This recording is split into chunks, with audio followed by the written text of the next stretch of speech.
Hello, everyone.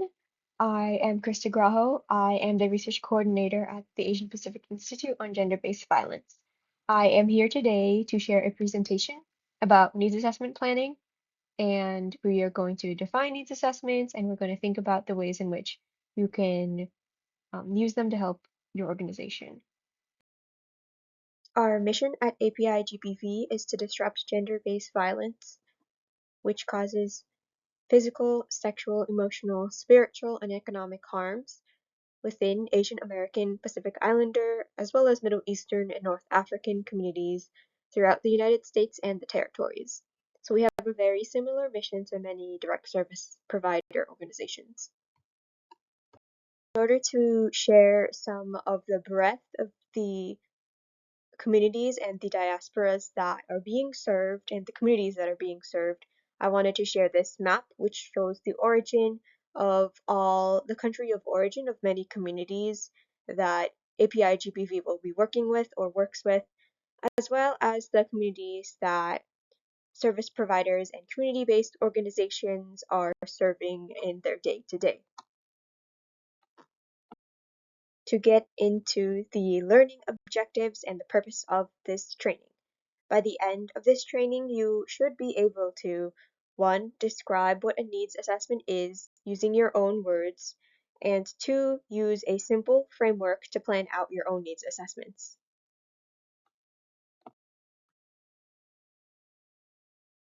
Which brings me to the definition of a needs assessment, which is a systemic way of finding out the gaps and areas of need for an organization, community, or program to achieve its goals or to solve a problem. I wanted to make a note here about the language used and thinking about needs assessment in terms of language. It can often focus a bit too much on deficits and needs, so it could be equally helpful to determine a community's existing resources, assets, and strengths when getting to know the program or organization. It is important to take a strengths-based approach, especially when working with culturally specific programs and communities.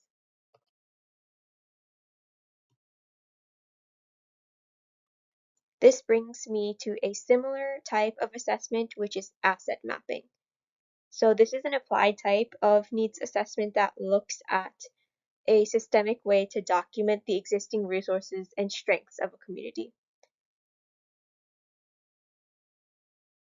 For example, it can be very helpful for organizations to map assets through a visual web, a bubble map, or a topographical map to locate helpful collaborators.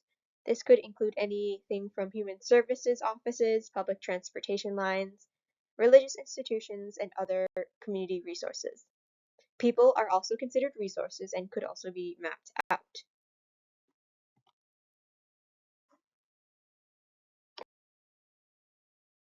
So here on the slide, I have an image which shares an example of an asset map.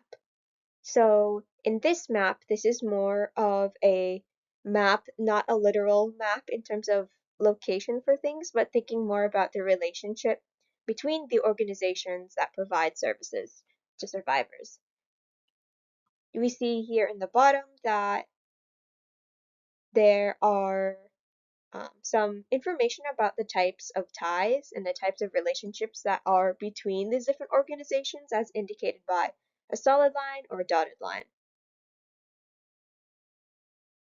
There is also the resource or the way of mapping things out physically in terms of location in order to situate survivors, for example. However, this, of course, would exclude the physical location of shelters, which are protected and confidential. So here on this slide, I wanted to make sure that I defined a couple key terms that you may have already heard me repeating throughout the last couple of slides.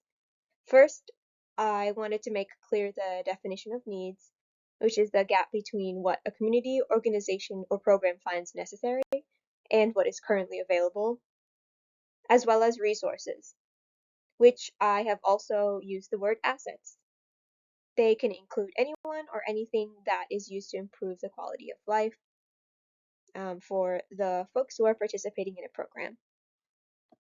So here I have some key takeaways from the last few slides in that needs could be used to inform the next steps for a program or for a community. Strengths are equally as important to document alongside with needs. Community resources, assets, and strengths are not as frequently highlighted, so it can be helpful to document and track these.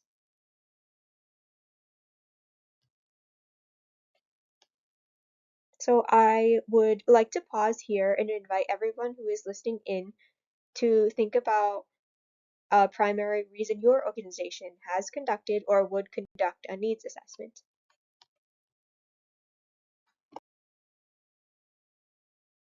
So on this slide, I am going to answer the question that I asked in the previous slide. Some reasons for a needs assessment are to uncover group or community needs, as I have already stated, to gain an awareness about the assets and needs you might not already be aware of in the community. Again, just to document those assets and needs and to keep track of those. To ensure that future actions align with the community's priorities. To increase visibility and support for your programmatic efforts. And also to get more people involved and invested in the decisions in your organization. So organizations can use needs assessments to inform strategic planning, program development, their grant writing, community partnerships, advocacy, as well as prevention programming planning. To get started with your own needs assessment, it is helpful to think about your purpose. Here are some questions that can inform your next steps. What do you want to learn about? Who will use the end results or the findings? And how will the results influence the decisions at your organization? So how does one go about conducting a needs assessment? The key components of needs assessments are as follows. You can define your purpose initially. From there, determine your intended participants or who will be included and who will be taking part in the needs assessment. From there, you can also think about the ways in which you collect the data for the needs assessment. Then think about organizing and analyzing the data and summarizing your findings. And finally, you will be sharing out your results.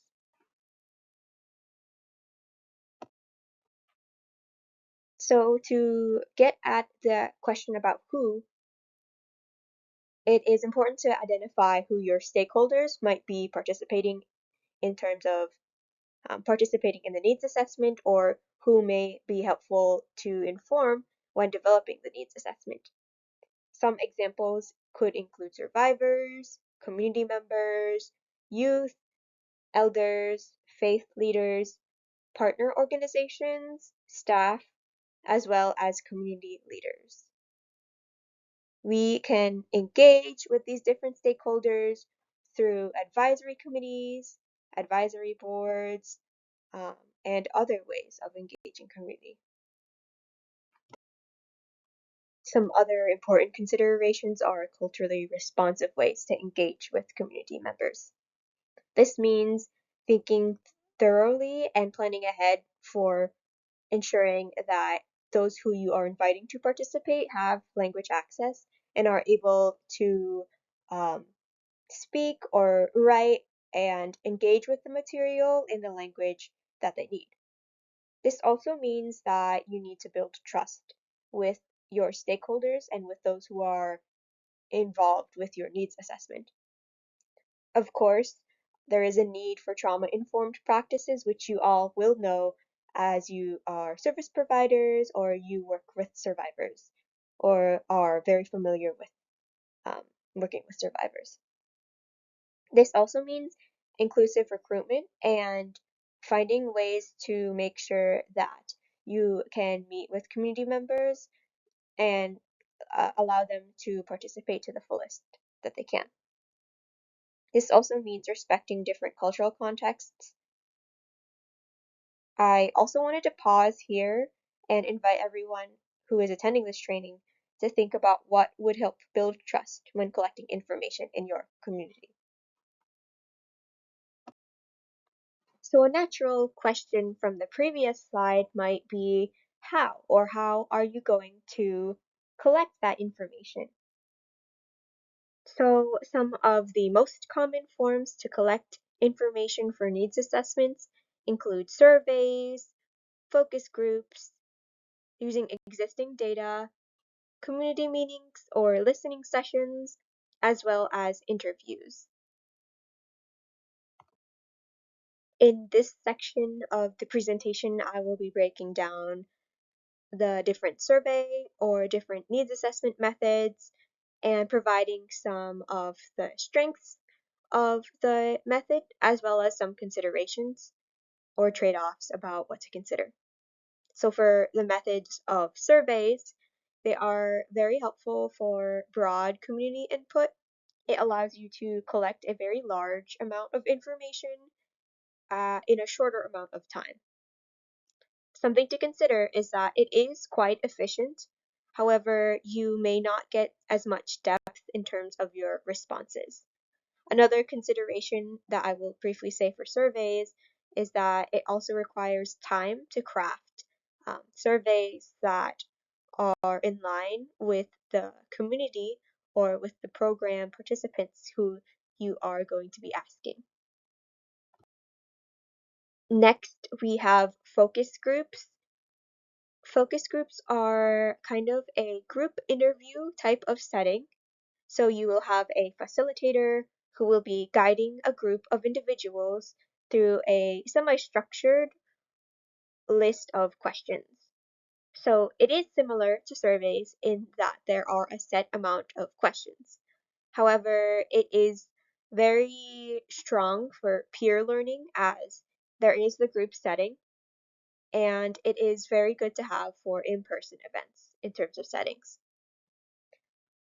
Now, some considerations for focus groups include the fact that they are very in-depth, and at the same time, they can be quite time intensive to coordinate the schedules for groups of people. Next, we have the data collection method of existing data. So using existing data is best for organizations or for programs that are already well documented, where you are already collecting some of the information that you are seeking to get. Some considerations are that this is an efficient method in that the information might already be out there. However, you will have far less ways to customize the questions or customize the type of information that you are trying to gather. And so often using existing data is paired with another data collection method. Next, we have community meetings or community listening sessions. You may be a bit familiar with these as API-GBV has run a couple different types of community meetings and community listening sessions. And so these are great for the community insight, to hear from community in their own words. They are also similar to focus groups in that there are often a lot of opportunities for peer networking and for peer learning. Some considerations are that the data that you will find and the information that you will find will be very rich and the conversations will have a lot of depth. And at the same time, they are often semi-structured, so it'll require a bit of time to craft these questions, and it often requires a high level of community trust. Similar to community listening sessions or community meetings are individual interviews. So these are best for deep insight into each response, and they could be structured with a set list of questions, or they could be slightly less structured or more casual.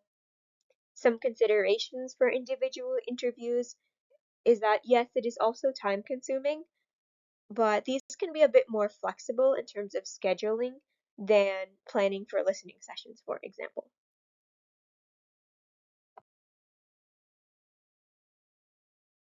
So as discussed in the slide about using existing data, it is often helpful to use multiple methods. As shown in the past couple slides, every method has strengths and things to consider. And also, thinking about your different segments of stakeholders and participants in your needs assessment, different segments may be more responsive to different methods.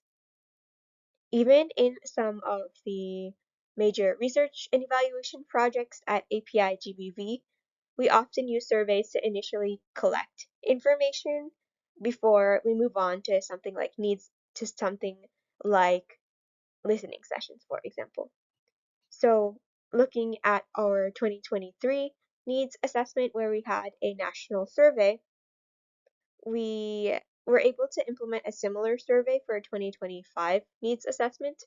However, there were several changes made in terms of how questions were worded, and not every question was included on the 2025 survey, if you compare them one to one. The results are still similar enough so that we can compare them across the two needs assessments. However, with the 2025 needs assessment results, we heard from community members that there was interest in looking more granularly at the needs of different communities. So in order to kind of break down the data and share what different communities within the PAN, AA, NHPI, and MENA communities were experiencing, we held community listening sessions to check in about the needs for different segments within our community, to hear more stories and to get more context to the quantitative numbers that we got from our 2025 needs assessment survey. So here I want to share a little bit about your options for collecting the data.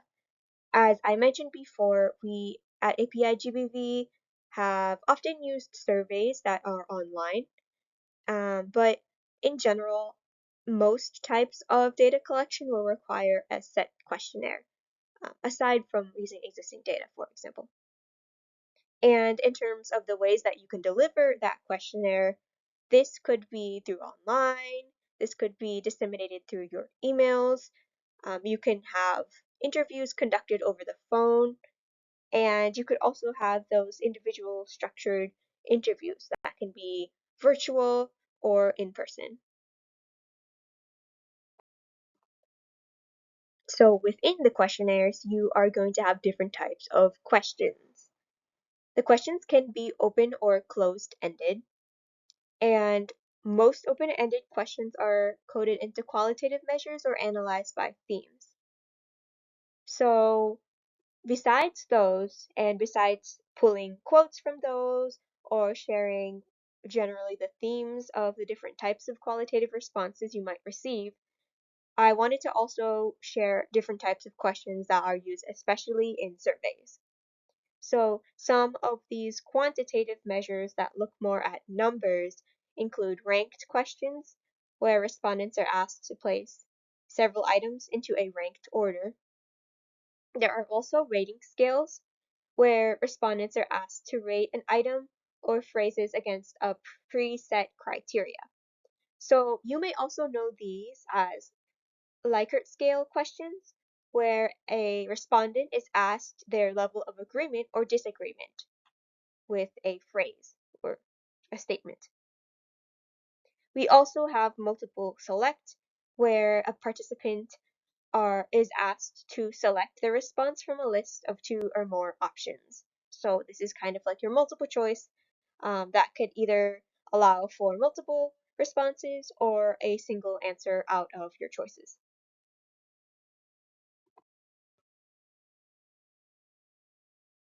So that leads me to the question of what makes a strong needs assessment question. Here is an example of an appropriate question if the evaluation is in survey format, and if it is aimed at organizational leadership. Rank the following housing needs from highest to lowest need for the DV survivors your organization serves. We have available transitional housing, increased shelter space, more available subsidized housing, hotel funds, longer shelter stays, and lower private market rent. The reason that this would be an appropriate evaluation question in survey format for organizational leadership is because they are feasibly able to answer and prioritize what they are seeing overall at their organization in terms of what their clients' needs are, in terms of seeing what might be most urgent or something that they hear most from the staff and from their managers and from their advocates. Here is another example of a needs assessment question, but instead, if the format or if the needs assessment was aimed at asking advocates a very similar question through listening sessions or interviews. So that question would be, for your clients, what are some of the most pressing issues that intersect with gender-based violence for survivors? And I wanted to share the differences in these questions, in that the ways in which you word your questions will really influence and be dependent on who you are speaking with and how they might have access in terms of the information that they're able to share with you. Here, I also wanted to get into some of the potential pitfalls in terms of interviews and questions. So, especially thinking about individual interviews, there can be challenges with writing double-barreled questions or questions that have and. So this is basically including two questions within one. Some other concerns are leading questions and have the example of what age did you graduate from college? This implies that the participants attended college, which may not be the case for everybody. Instead, it could be asked, what is the highest level of education you have attained? Very similar to the previous question is presuming. So for example, at what age were you forced to marry? Is not an appropriate question for someone who was not forced to marry. And finally, another pitfall that is less related to the wording of the interview, but more on the logistics of the interview structure, but asking intrusive questions at the beginning of a survey or interview is considered a potential pitfall. Similar to the previous slide, I am sharing some of the potential pitfalls for survey questions. So to address some double-barreled questions in survey format, you could ask some follow-up questions. And for example, in multiple choice questions or multiple select questions, it's often helpful to include a other selection. And with that other selection, it can also be helpful to allow for a write-in response with language such as please explain or please specify. In terms of Likert scales or questions that ask you to rate your level of agreement, they can be very helpful, but they may not resonate with every audience. So because of this, it is helpful to pilot test your surveys and ask for input from your team if they are able to provide that feedback to you. Another potential pitfall is long surveys. So if there is a way that you could limit write-in questions, it can help with preventing that fatigue for your audiences. Also, with thinking about write-in questions, it is helpful to provide an appropriate amount of space for people to write in their name and email, or for people to write in a couple sentences for a short answer response, for example. And for some communities and for some project goals, it could be helpful to allow for one or two open-ended questions compared to several ranked order type of questions back to back. This also brings me to disaggregated data. As I mentioned in earlier slides, API-GBV serves a wide variety of different communities, within that umbrella of AA, NHPI, and MENA. So it's important that we break down data from those larger categories to make sure that we highlight the needs of certain smaller groups. So even within AA and HPI, NHPI data is often combined with Asian or Asian American data, and that can hide some of the needs and strengths in Native Hawaiian and Pacific Islander communities. And even if we isolate the Asian category alone, there can be differences in experiences for survivors from East Asian, South Asian, Southeast Asian, West Asian, and Central Asian backgrounds. So I bring up the need to disaggregate, despite the fact that it can be very challenging at times to achieve, but it helps to specify and provide information about who is involved in your needs assessment. And it is especially beneficial to document some of the achievements and areas of growth for culturally specific organizations. Thinking on a larger scale for large national studies, this can often mean oversampling or recruiting more from underrepresented communities when possible. On a smaller scale, this can also look like intentionally reaching out to communities that perhaps are not seeking services as frequently to make sure that you're hearing from everyone that you can in your community. So here on the left-hand side, there is an example of a demographics question that I have pulled from our 2025 Community-Based Organizations Needs Assessment with API-GBV. And I shared this example as a way to collect more detailed information about Native Hawaiian and Pacific Islander participants involved. And other categories may be more helpful, so it doesn't have to be specific to race or ethnicity data. So for example, it might be helpful for you on a local level to look at area codes or school districts and counties who are being served if there are more relevant resources tied to that information.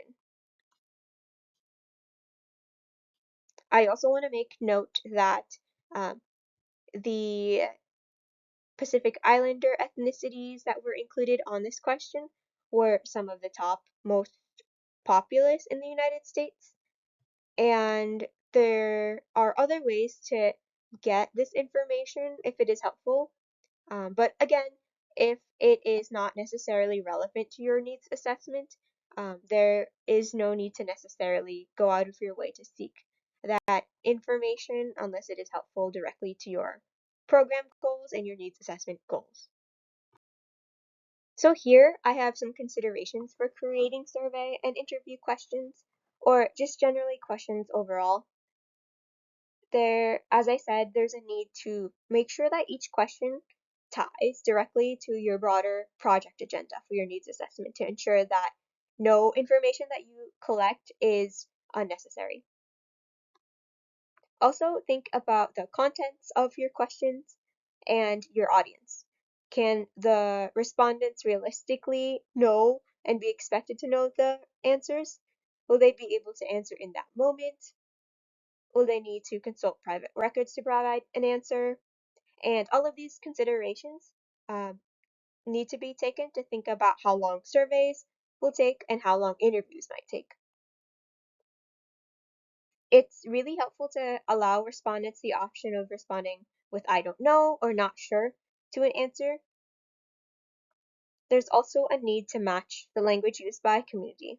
So, for example, survivors from AA and HPI communities may not directly name domestic violence, but providers may hear violence in the home or family issues, just as an example. Also, of course, there is a need to know the intended audience. If you intend to reach out to communities who speak languages other than English or who use sign language, for example, there is a need to make sure that the outreach and the communication before and setting up these surveys or interviews are also in language. And then another note about offering online surveys or online interviews, they can be cost effective and they might not reach communities without reliable internet access. So thinking about ways that you can enhance survey responses or questionnaire responses, um, it can be helpful to send calls or reminder emails to respondents. Um, and especially when you are initially recruiting, it's important to share the goals for your needs assessment and some details. So that includes how respondents will be contacted, who they can expect to hear from, and thinking about if they will be called, emailed, if the needs assessment will be conducted mostly in person, and then also following up and thanking participants for their potential time. This is optimistic, but it is helpful to keep survey responses as brief or surveys as brief as possible. And thinking about it logistically, if you are printing them, if they can fit on a single sheet of paper, then that is very helpful. And it is going to be something that people are willing to turn in. And in terms of who is delivering the survey or who is delivering the questions, whoever is running the needs assessment and asking these questions needs careful training, and they need to be briefed on both the project itself as well as some administrative background for interviews and group questionnaires. There is also a need to compensate people for their time, and to offer incentives when you can. So the next step is, what did you find out? The ways to analyze needs assessment findings are very similar to the ways for other evaluations. At the end of your needs assessment, you should be able to identify the community or program's most pressing areas of needs, as well as their strengths. Again, this can be used to inform strategic planning and the direction of future programming, as well as community partnerships, and outreach, funding proposals, and it also serves as a way to document the existing programs and community strengths. And one way that you can ensure that community voices are centered is to share some of these preliminary results and findings with a community advisory board or with participants who have already expressed an interest and are invested in the outcome for the needs assessment. When possible, it is also helpful to compensate the community advisory board or the participants who want to engage in, for example, validation sessions or those feedback sessions where you are still seeking their opinion and their thoughts about perhaps deliverables or some of the findings that you are intending to share out. After you have analyzed the results, it is then time to share out the findings or to disseminate the findings. So ultimately, the way that you share the results back will depend on who your intended audience is, as well as who your stakeholders are. So the traditional way could mean presenting the results in a slide format or to develop final reports, for example. But there also are other methods, including drawings that integrate the themes and findings, infographics, short videos, briefs, and 2 to 3 page shorter form reports. There are other ways to get really creative with your community and to be more community involved in terms of sharing in community events or thinking about other ways to share the results in a way that is more culturally specific. And it can be helpful to also include the voices of community members or the stakeholders who are being affected by the results of the needs assessment throughout the needs assessment, and also in asking what type of dissemination or what type of final products would be most helpful for them.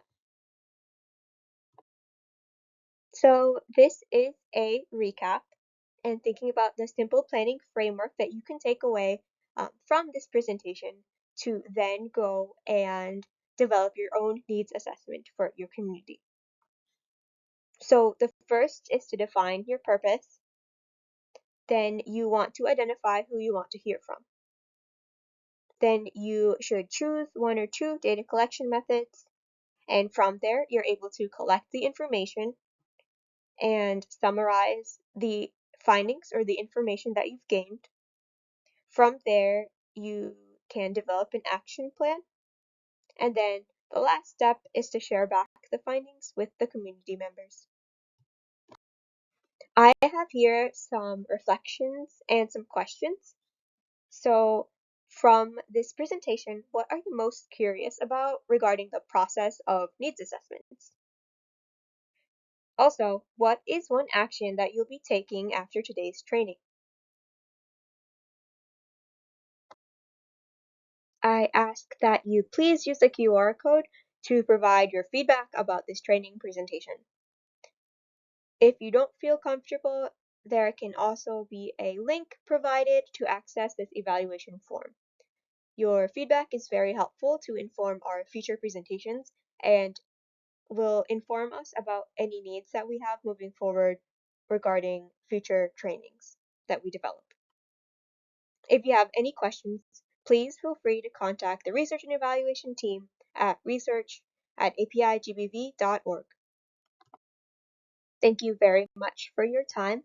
I have some other general information about API-GBV, including our general info email. Thank you very much. I hope you have a great rest of your day.